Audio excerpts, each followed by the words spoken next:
वालेकुम दोस्तों, आज मैं 10th सेंचुरी की उस ख़वातीन के बारे में बात करने वाली हूँ जिन्होंने साइंस और एस्ट्रोनॉमी की दुनिया में अपना नाम रोशन किया, जिनका नाम था मरियम अल अस्त्रोलाबी। ये असली में अल इजलिया बिन्त अल इजली के नाम से भी जाने जाती हैं और ये एक ऐसे ज़माने की औरत थी जहाँ औरतों का साइंटिफिक फील्ड में काम करना बहुत रेयर था, लेकिन उन्होंने दिखाया कि स्किल, डेडिकेशन और पैशन से कोई भी बैरियर तोड़ा जा सकता है। अल इजलिया का जन्म एलेपो में हुआ और उनके फादर अल इजलिया अल अस्त्रोलाबी एक एक्सपर्ट एस्ट्रोलैब मेकर थे और एस्ट्रोलैब एक एडवांस इंस्ट्रूमेंट था जिससे सितारे, प्लैनेट्स, वक्त और किबले का डायरेक्शन मेजर किया जाता था।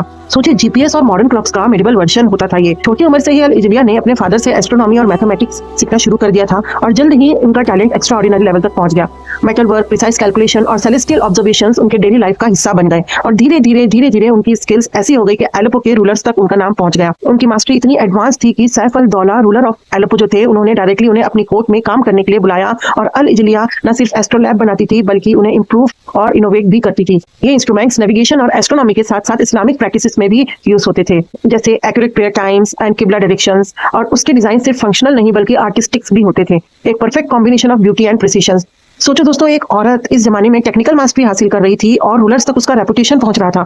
उसका काम एलेपो के कोर्ट के बाहर भी बहुत फेमस हुआ और स्कॉलर्स और रूलर्स पूरे इस्लामिक वर्ल्ड में उनकी स्किल को एडमायर करते थे और ये लीगेसी आज भी इंस्पायर करती है। 1990 में एक एस्ट्रॉयड उनके नाम पर रखा गया। 7060 अल इजलिया सिंबॉलिक